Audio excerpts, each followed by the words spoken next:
दिन में आज हम लोग राष्ट्रवाद, भारत में राष्ट्रवाद के उदय के बारे में पढ़ेंगे। भारत में राष्ट्रवाद शब्द में राष्ट्रवाद का अर्थ होता है, राष्ट्रवाद का अर्थ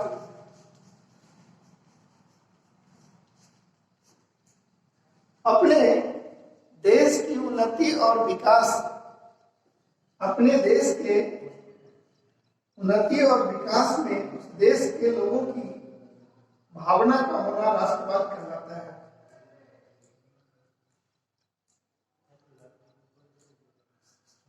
अपने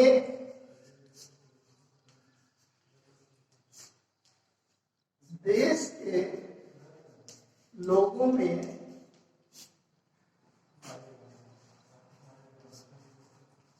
उन्नति एवं विकास की भावना को राष्ट्रवाद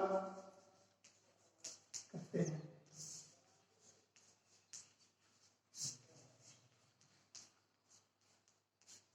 भारत में भी इस तरह की भावना लोगों में देखी जा रही थी, इसलिए इसका नाम राष्ट्रवाद रखा गया।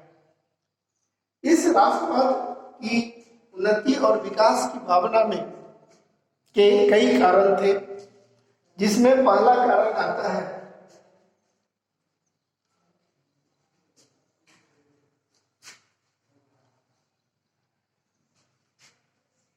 राष्ट्रवाद के कारण। राष्ट्रवाद के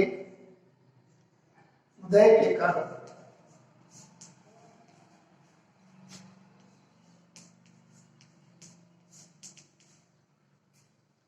पहला राजनीतिकरण,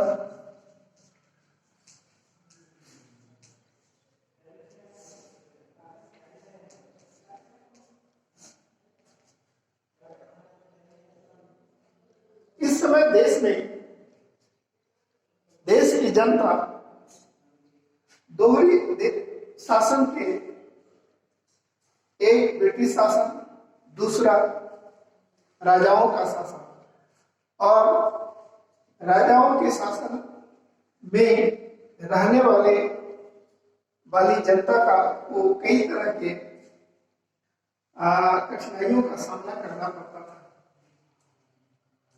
इसमें वे ब्रिटिश शासित जनता से भी, जहां सीधा प्रत्यक्ष शासन था जिस राज्यों पर ब्रिटिश सरकार का, उससे भी अधिक राजा भी कर वसूल करते थे, और इस कारण से जनता काफी त्रस्त थी। लोगों को अपनी इस दुर्व्यवस्था के लिए राजाओं को जिम्मेदार ठहराते थे, और उनको लगता था कि अगर राजा प्रजा की सुख सुविधा को ध्यान में रखता तो उनके देश का निश्चित रूप से विकास होता। इस राष्ट्रवाद के उदय का दूसरा कारण था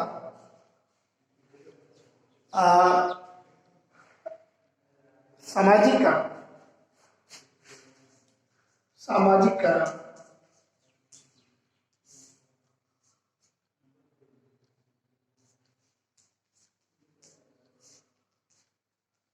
उस समय भारतीय समाज कई जातियों में, उपजातियों में बटा हुआ था।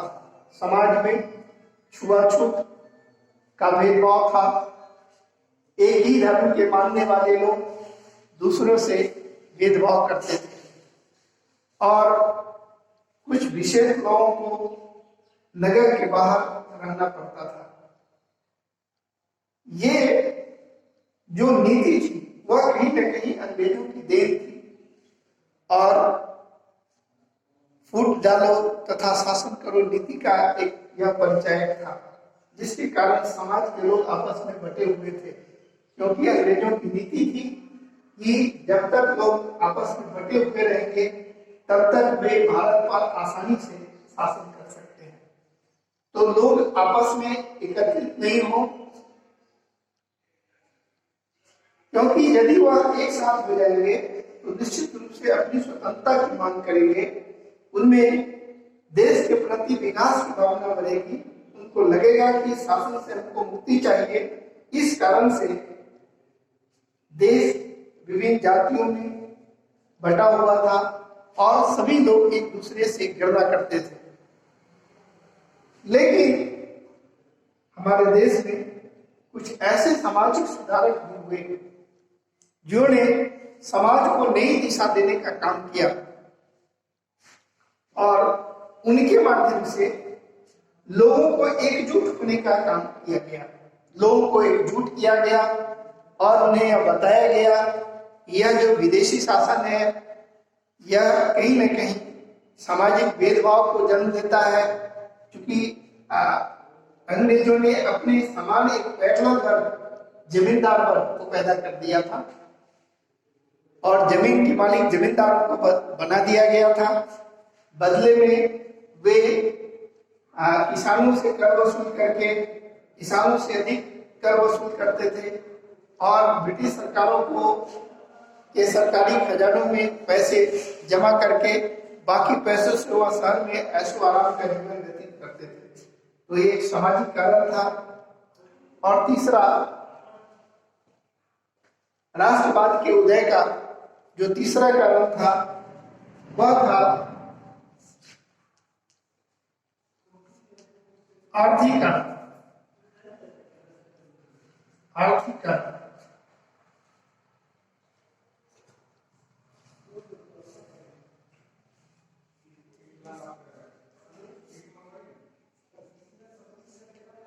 आर्थिक कारण भी राष्ट्रवाद के उदय का बहुत बड़ा कारण माना जाता है। उस समय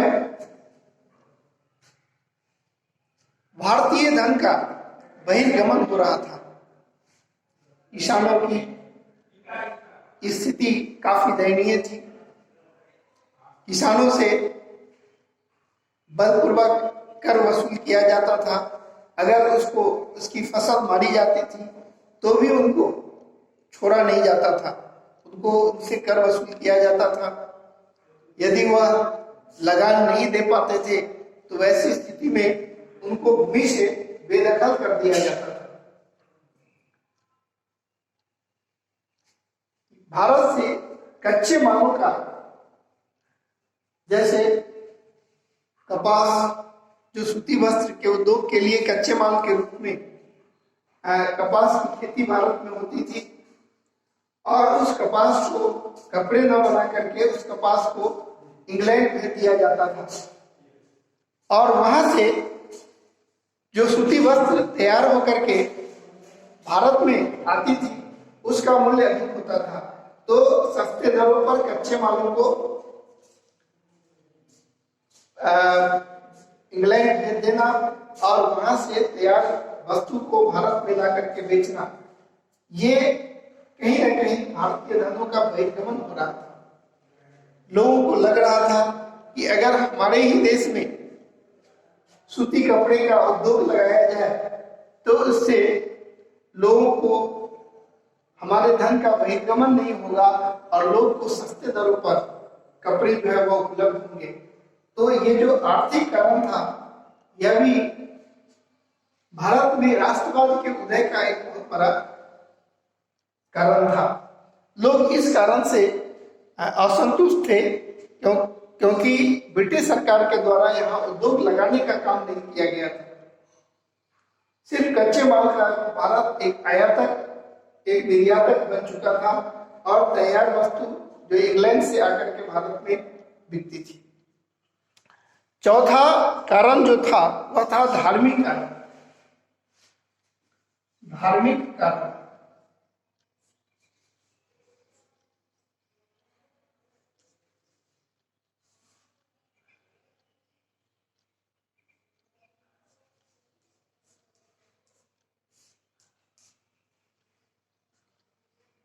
भारत हमेशा से अनेक धर्मावलंबियों का देश रहा है और विभिन्न धर्म के लोग यहाँ शुरू से बसते आए हैं। ब्रिटिश शासन स्थापित होने के बाद ईसाई मिशनरियां इस्लाम धर्म का उदय होने के बाद इस्लाम धर्म प्रचारक वह भारत में अपने धर्म प्रचार करने के लिए आए और बहुत सारे जो भोले वाले लोग थे उन्हें या तो बलपूर्वक कहा जा सकता है कि उनको अपने धर्म को त्यागने के लिए मजबूर किया गया और उन्हें इस्लाम धर्म स्वीकार करने के लिए बाध्य किया गया।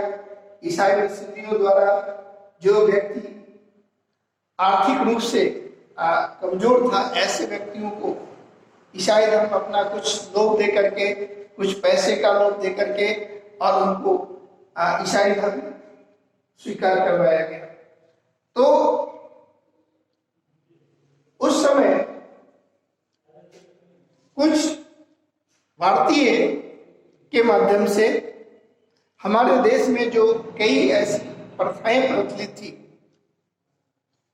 जैसे सती प्रथा थी समाज में, जिसमें पुरुषों की मृत्यु के बाद उसकी पत्नी को जिंदा उसी पति के चिता पर एक साथ जला दिया जाता था। इसको सती प्रथा के रूप में जाना जाता है। उस समय पत्नी से उनकी इच्छा जो है वह उनकी क्या इच्छा है इसके बारे में कोई सहमति नहीं लिया जाता था और बलपूर्वक जो है उनको अपने पति के साथ जिंदा जलाया जाता था। तो ये एक अमानवीय प्रथा थी, जिस प्रथा को समाप्त करने के लिए हमारे राजा राम मोहन राय जैसे व्यक्तियों ने, धर्म सुधारक, इस प्रथा को समाप्त करने के लिए सन 1829 में लॉर्ड विलियम बेंटिक के प्रयास से उन्होंने इस अमानवीय और क्रूर प्रथा को समाप्त किया था। इसको उस समय कानून बना करके इस प्रथा को अमान्य घोषित किया गया था, जिसके कारण जो हमारे कुछ परंपरावादी थे, ऐसे लोगों में को लग रहा था कि ब्रिटिश सरकार उन्हें ईसाई बनाना चाहती है। तो परंपरागत जो लोग थे उनके मन में यह भावना, यह डर, यह भय व्याप्त हो गया था कि ब्रिटिश शासक उनको उनके धर्म से अलग करना चाहती थी। और उस समय विदेश यात्रा के लिए भी प्रेरित किया जाता था, लेकिन लोग विदेश यात्रा करना अपने धर्म से अलग होना माना जाता था। तो इस कारण से ये एक धार्मिक भय का वातावरण बन रहा था लोगों में, और इस धार्मिक भय के वातावरण ने लोगों में राष्ट्रवादी भावना का विकास किया। हालांकि यह धर्म सुधार के दिशा में इस सती प्रथा को अमान्य घोषित करना एक सुधारात्मक कदम था, फिर भी परंपरागत भारतीयों में ऐसी भावनाएं व्याप्त हो गई थी कि उन्हें उनको धर्म से अलग किया जा रहा है। तो एक धार्मिक कारण भी राष्ट्रवाद के उदय का सबसे बड़ा कारण बना। उसके बाद जो पांचवा कारण था वह था ब्रिटिश शासन का दबाव।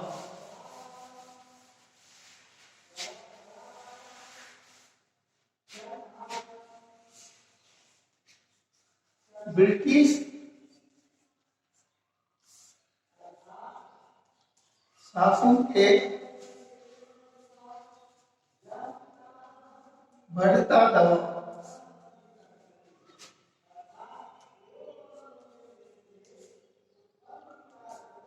अब तक कई प्रांतों में ब्रिटिश शासन स्थापित हो चुका था। अंग्रेजों ने और लोगों को कई तरह के लोगों पर कई तरह के राजनीतिक रूप से, आर्थिक रूप से दबाव जो है वह लोगों को प्रत्यक्ष दिखाई पड़ रहा था। जो काश्तकार थे वे अपने वस्तु ब्रिटिश व्यापारियों के हाथ ही बेच सकते थे, उन्हें दूसरे व्यापारी के साथ बेचने की मनाही थी। तो इस कारण से लोगों को ऐसा लग रहा था कि ये जो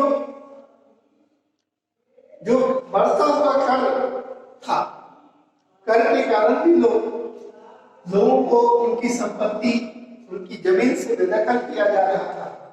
इस बढ़ते हुए दबाव ने भी लोगों के मन में एक असंतोष पैदा किया और उन्हें लगा कि यह जो शासन है, ब्रिटिश शासन, वह भारतीयों के हित में नहीं है। यह कहीं न कहीं ब्रिटिश शासन के फलने और का एक बहुत बड़ा साधन है। और इस कारण से ब्रिटिश शासन में जो लोगों को महसूस होने लगा, जो दबाव महसूस होने लगा, उसके कारण भारत में राष्ट्रवादी भावना का विकास हुआ।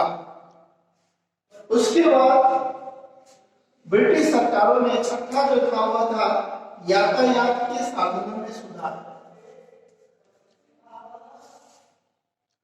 यातायात के साधनों में सुधार।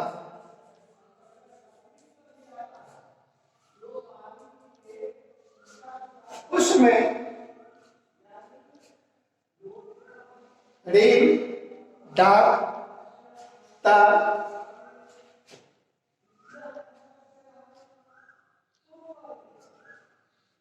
व्यवस्था, यातायात के साधन का विकास हो रहा था।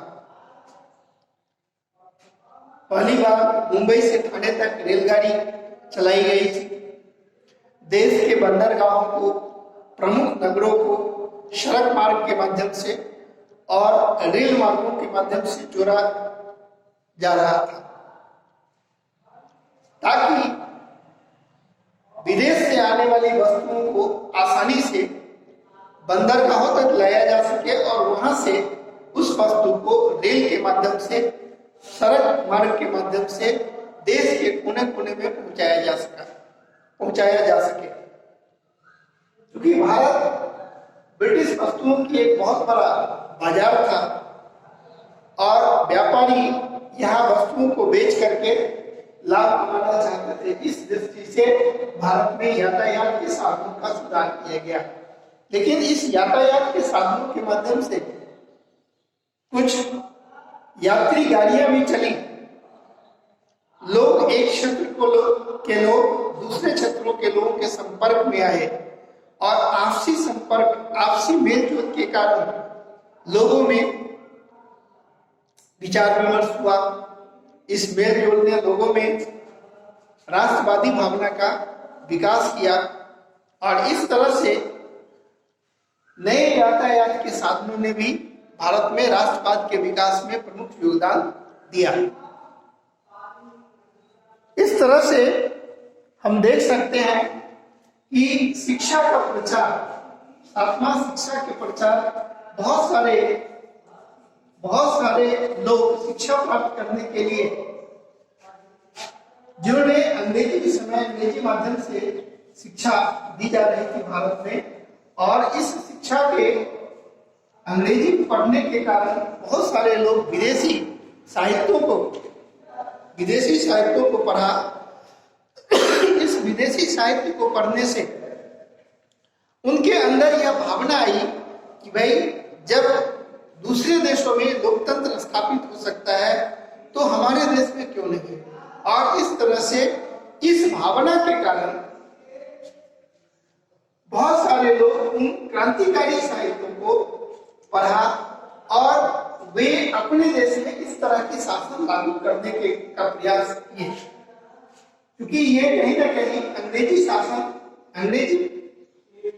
शिक्षा की जो पद्धति लागू की गई थी उसका उद्देश्य यही था कि कम से कम भारतीय शिक्षित हो सके। लेकिन जो भारतीय शिक्षित हुए उनके कारण उनमें ज्ञान विज्ञान का विकास हुआ और इस ज्ञान विज्ञान के विकास ने भारत में राष्ट्रवाद के उदय का एक बहुत बड़ा कारण बना। इस प्रकार ये तमाम कारण राष्ट्रवाद की भावना के उदय में एक महत्वपूर्ण भूमिका निभाई। होमवर्क